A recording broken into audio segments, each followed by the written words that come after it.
Okay, I'm going to continue with Venn diagrams, propositional logic, and predicate logic. Today, I'm beginning, this is my third lecture, and I'm going to be talking about just the basic elements of Venn diagrams and propositional logic. So let me just go over some of the basics. In propositional logic, we're going to be I'm only going to be using three letters, P, Q, and R. Because Venn diagrams only have three circles, so if I'm going to do Venn diagrams and propositional logic, I've got to limit myself to three statements. After I've done the whole course, I could show you how you can diagram more statements, but then I would have to get rid of circles and start using squares, kind of Lewis Carroll's method. But right now I'm going to stick with three circles, three statements. In propositional logic, P, Q, and R are the simplest statements. They're called atomic statements.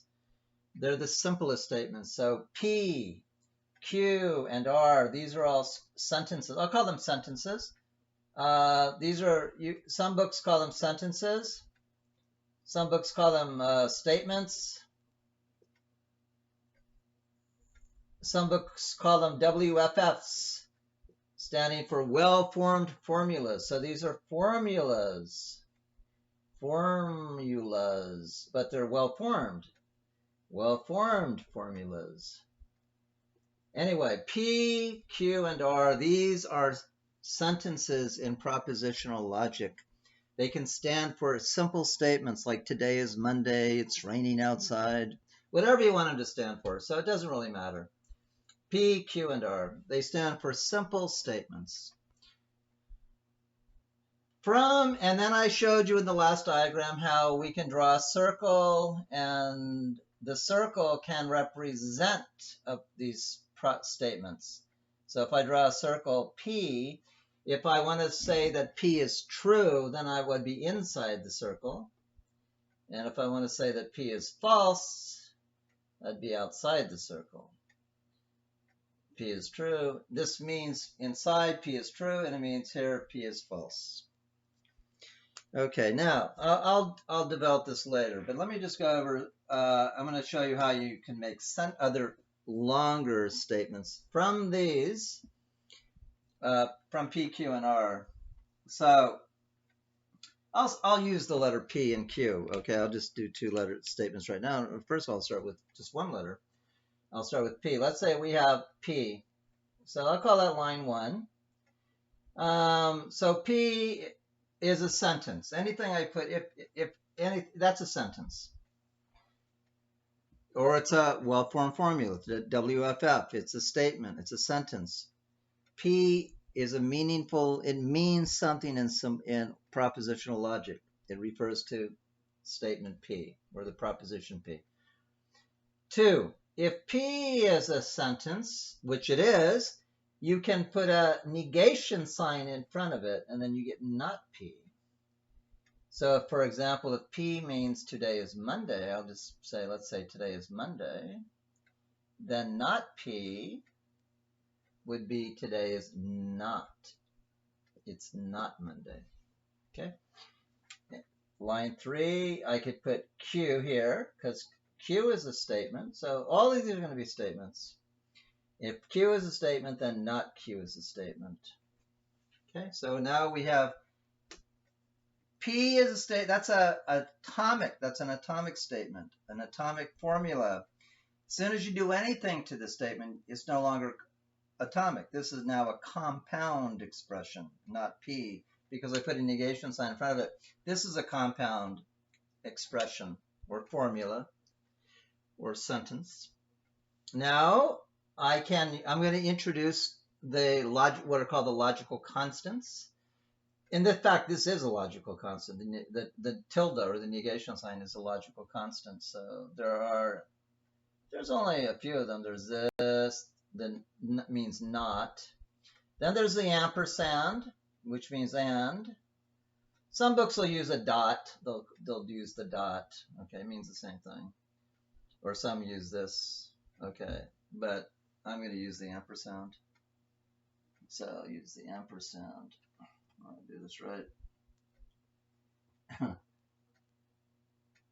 Ampersand means and. Then we have this, the V or the vel means or, the arrow means if then, and the double arrow, you can have a double arrow, it means if and only if. Okay, and then also you have, okay, so that's all we have really. These are the logical constants. 1, 2, 3, 4, 5. So it's pretty easy. I'll show you how you can use these logical constants to build up to build up longer sentences. Okay, so I'll do the ampersand, the and. Okay, let me erase this and I'll introduce it again. Okay, so let's do 5. I'm going to combine line 1 and 3. Anytime you have a statement or a sentence, you can combine them with the ampersand. So P is a sentence, and I can combine it with Q with the ampersand in the middle. And then you have to put parentheses here. Whenever you use the ampersand or anytime you put a logical constant between two letters statements, you have to put parentheses on the outside.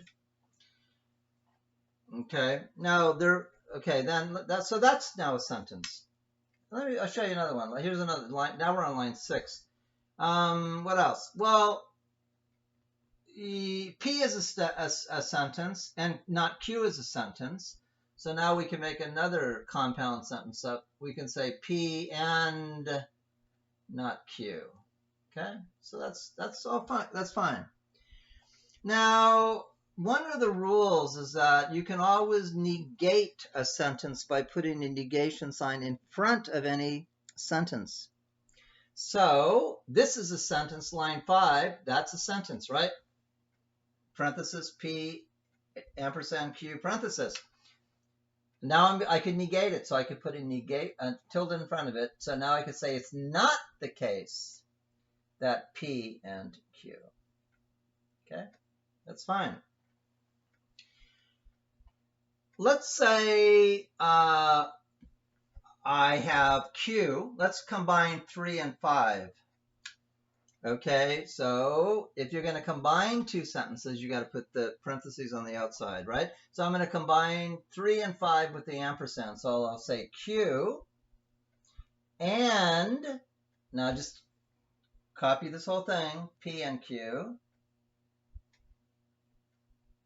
Now, since I combined two sentences with the ampersand, I got to put parentheses on the outside. Okay, like that. Now, let's go back to this one, line 5. Let's say I'm not going to do anything to P and Q. I'm not going to negate it. I'm not going to add it to anything, or I'm not going to do anything to it. I'm just going to leave it alone. Now, there is a rule. It's called where you could remove external parentheses. Okay, so I can remove the parentheses in line 5 and just say P and Q. That's okay too. That's fine. You don't need the external parentheses. The reason the external parentheses are necessary is if you're going to do something to that whole sentence, then you do need the parentheses there. For example, when I went to number 7, I'm negating the whole sentence. So I had to I need the parentheses there. Because if I didn't have the parentheses, I would have ended up with not P. I would have ended up, well, I'll show you. I would have ended up with, if I didn't have the parentheses and I put a negation sign, I'd have this, not P and Q. But that's not the same as this. This is saying it's not the case that P and Q. This is just saying it's not the case that P and Q is a fact. So that's no good. You need the parentheses. So the point is this: when you're completely finished with if you have a statement and it has external parentheses, and you're not going to do anything with it, you're not going to add anything to it, then you could take the parentheses off. Like for number 8, for example, Let's say I'm finished with it. I'm not going to negate it. I'm not going to do anything to it. Okay, fine. Then I can take the external parentheses off. Okay, because they become very, it just adds stuff, more complications. So number 5, if you're finished with it, you're not going to do anything. You can take the parentheses off. You don't need them there. It's not going to hurt if you do have them there. I mean, fine. If you want to put them on, fine. That's okay. But you don't need them there. But if you're going to negate the whole sentence, then you do need them there. Okay, now. Okay, so that's, I just showed, okay, now, so let me erase this. And I showed you with P, if we have, since P and Q are statements, P and Q is a statement. I'll leave the external parentheses off at this point, unless we're going to operate on the whole thing. P and Q is a sentence. I could do a P or Q. That's a sentence. You can always say I'm just putting logical constants between them. P arrow Q. These are all sentences. And P double arrow Q. Okay, so these are now, beginning with this, we began with P and Q, individual statements. And then I made complex sentences out of them. So let's say I have P arrow Q. That means if P then Q. Then if I want to negate the whole sentence, then I have to put the parentheses back on, and I get this. Okay. Let's say I want to negate this one. If I want to negate P or Q, then I put the parentheses on and negate it. So anyway, that's the basics with 2 letters. P. So let me just give you some examples, so you'll get a feel for this. These are all going to be, everything I'm going to write here are well-formed formulas. They're sentences, they're statements. They're fine. No problems with them. That's good. That's good. That's good. Okay. I just negated these. I'll do another one. Let's say not P, then Q. Okay. If I could put parentheses if I want. I don't need them there. If I'm gonna, that's fine. Okay. That's good. I could take them off. Not P, then Q. It doesn't matter. But if I'm going to negate it, like 6, then I have to put them back on. It's not the case that if not P, then Q. Okay, 7. Let's say not P or Q. Okay, not P or Q. That's a sentence. Let's say not Q, then not P. Okay, that's a sentence. Not the case that not Q, then not P. That's a sentence. Okay, so you got the point. It's very simple. And later on I'll develop this a little more, but that's all we need for right now. And then because I want to spend just a little time with the Venn diagrams. Okay, for this, I'm just going to do this for a minute, and I'll develop this in the next lecture. So now I'm going to show you actually how to diagram. We're going to actually diagram the statement P. Okay, so I draw a circle. It's I'll draw one circle. Just one circle. The letter P.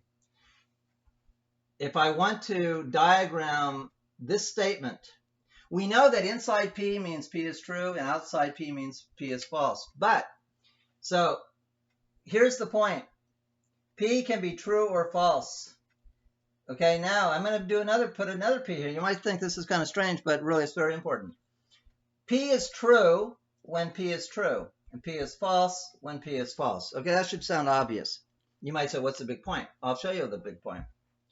If I'm going to diagram the statement P, I have to have a way on here to show when the statement is true or false. And when it's false, I'm just going to put a dark spot in the section. So if it's true, I'll just leave it undarkened. So P is true here, so I'm just going to leave it undarkened. But it's false. P is false when P is false. So I'll put a dark mark here, and I'll call that the section has been darkened. That's how you diagram P, right there. That's it. In the next lecture, I'll go over this, and because it's kind of a little counterintuitive. So I'm going to go over this in the next lecture, but that's how you diagram P right there. And next lecture, I'll develop this.